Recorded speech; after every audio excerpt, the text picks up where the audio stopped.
Hello everyone. రీసెంట్‌గా మేము అమ్మమ్మ వాళ్ళ ఊరైతే వెళ్ళాము. అమ్మమ్మ వాళ్ళ ఊరిలో పైడితల్లి అమ్మవారి పండుగనమాట.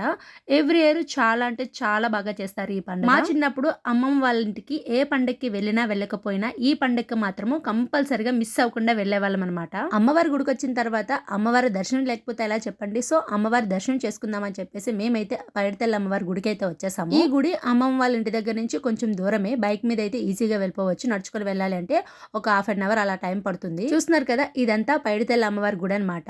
ఇక్కడ చూడండి చిచ్చుడు బొడ్లు అయితే వెలిగిస్తున్నారు. ఈ గుడిలో ఈ చిచ్చుడు బొడ్లు ఎందుకు వెలిగిస్తారు అంటే చాలా మంది మొక్కుకుంటారనమాట. మా ఇంట్లో ఏదైనా మంచి జరిగితే ఇలా అమ్మవారి ముందు బాణసంచా కాలుస్తాము అని చెప్పేసి. సో అలా మొక్కుకున్న వాళ్ళు ఎవరైనా ఉంటే ఇలా అమ్మవారి ముందు వెలిగిస్తారనమాట. అక్కడ మనకి అవైలబుల్ గా ఉంటాయి, అమ్ముతారు. ఈ పైడితల్లి అమ్మవారు మా అమ్మమ్మ వాళ్ళ ఇంటి అమ్మవారు అనమాట. అదే కులదైవం అంటారు కదండి. సో అలా అనమాట. ఈ ఇయర్ అమ్మమ్మ వాళ్ళ ఊరిలో ఈ పండుగ ఎలా జరిగిందని చెప్పేసి ఆల్రెడీ ఒక లాంగ్ వీడియో అయితే పోస్ట్ చేశాను. ఆ వీడియో లింక్ ఈ వీడియో కింద ట్యాగ్ చేస్తాను, ఒకసారి వెళ్ళి చూసేయండి. అలాగే నా ఛానల్లో వచ్చే వీడియోస్ మిస్ అవ్వకుండా ఉండాలంటే వెంటనే మన ఛానల్ని సబ్స్క్రైబ్ చేసుకోండి. Thank you for watching.